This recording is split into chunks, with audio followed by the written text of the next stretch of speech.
Would you give up unhealthy habits to tack on 10 years to your life?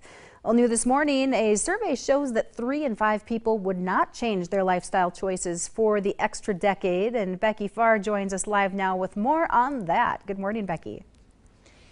Good morning, Alicia. A study by an insurance company shows that about a third of the 2,000 people surveyed said they didn't see health warnings about poor habits to be as detrimental as actually stripping years off of a lifetime. I spoke to a doctor who says living an unhealthy lifestyle is about more, though, than just living a longer life. Everyone should just do a happy medium. I mean, live, what's comfortable, but I guess know the impact of what you're doing. That happy medium could not only give you more time to live, but a better way of living.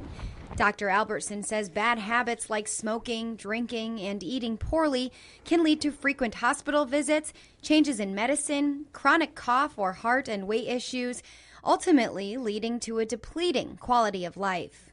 It's hard to really know what kind of impact the lifestyle is having. A recent survey by Vantis Life shows that 58% of smokers say they wouldn't quit in exchange for a longer life, and 57% of drinkers say they wouldn't give up drinking either.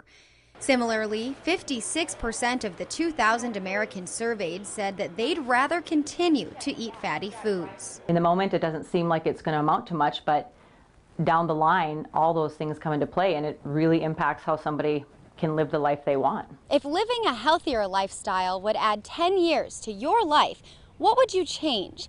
That's the question I had for people, and most of the responses I got were pretty similar. Probably diet. Eating habits. Eat healthier, cut out those carbs, processed food, sugars, drink more water, get exercise, make it more of a priority. Eating healthier, more organic, less sugar. Healthier food choices, not quite so much processed food.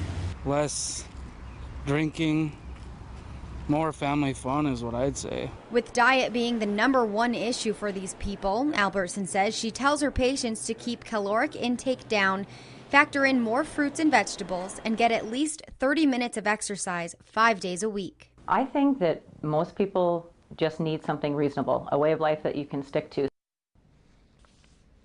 One example Dr. Albertson said of a reasonable way of life is to trade in dieting a few times a year to shape up to incorporating more fruits and veggies on a daily basis. Alicia? All right. Well, yeah, that's something I need to heed by there. I like my sugar.